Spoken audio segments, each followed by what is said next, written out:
We're making the most delicious tasting lightened up Irish soda bread you've ever had. We're starting out with 2 cups of all-purpose flour. Place that in a bowl and whisk, or you can sift your ingredients. To that same bowl, we're going to add 2 tablespoons of monk fruit, 1 tablespoon of baking powder, 1 tablespoon of baking soda, and a half a teaspoon of salt. Add that to the flour and whisk completely. To those dry ingredients, we're adding 1 cup of light buttermilk. Then we're going to add 2 tablespoons of caraway seeds. Feel free to add more if you'd like. And then I'm using 2 types of raisins, regular raisins and golden raisins. I'm doing a 1/4 cup of each. Then add 1 tablespoon of vanilla bean paste. I find this at Trader Joe's, or you can also find it on Amazon. I take 1 tablespoon of butter and I chop it up into really small pieces. I'm going to put about 75% of the butter right into the mixture and save the rest for later. At this point, you want to lightly mix all of the ingredients together and it starts to create a dough. Just keep gently mixing the mixture together so like that all of the flour is fully incorporated and your dough comes into a solid form. Please keep in mind that the dough is going to be sticky, and that's totally fine. As you can see here, I'm mixing the dough and basically all of the flour is incorporated into my dough ball, just like this. At this point, you're going to want to add some extra flour to your surface and you're going to add your dough mixture right onto that flour.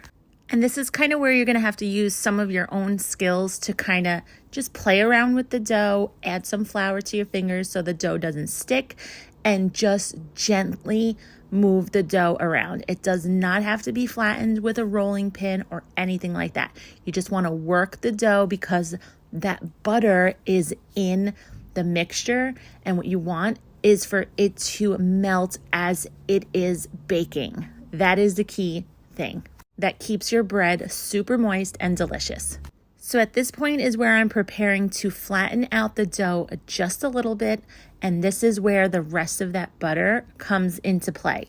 I'm just going to place it along the mixture and then knead the dough just a little bit so like that we can form it into a loaf and put it right into our baking dish. Also, just something to note is that you don't have to make your soda bread in a loaf pan. You can do it in a round baking dish as well. I'm using a glass Pyrex loaf pan and I'm going to spray some olive oil spray generously because we don't want the bread to stick. Once your pan is fully oiled, you're going to add the bread right into your dish, and now we'll get our egg wash ready. We're just beating 1 egg really, really well, putting that aside because we're going to brush the top of our bread with that egg wash. To the top of my bread, I am cutting 3 slits to the top. Now we're going to take our egg wash and just brush the tops and sides of the bread, which is going to allow the bread to bake with such a beautiful crust. Now we're all ready for the bread to go right into the oven. I'm using mine in the toaster oven and I'm cooking it at 375 for about 30 minutes. If you could only smell how this bread smells, it is so good. It has a beautiful crust to the top. It's perfectly cooked. Once I let it cool down, we're going to take it out of the loaf pan and we're going to slice it on up. I like to make mine in a loaf pan because I like the texture of cutting it into big, thick pieces, but you can, again, make it however it is that you want. You can see the inside texture is super moist, full of caraway seeds and raisins. It is so delicious.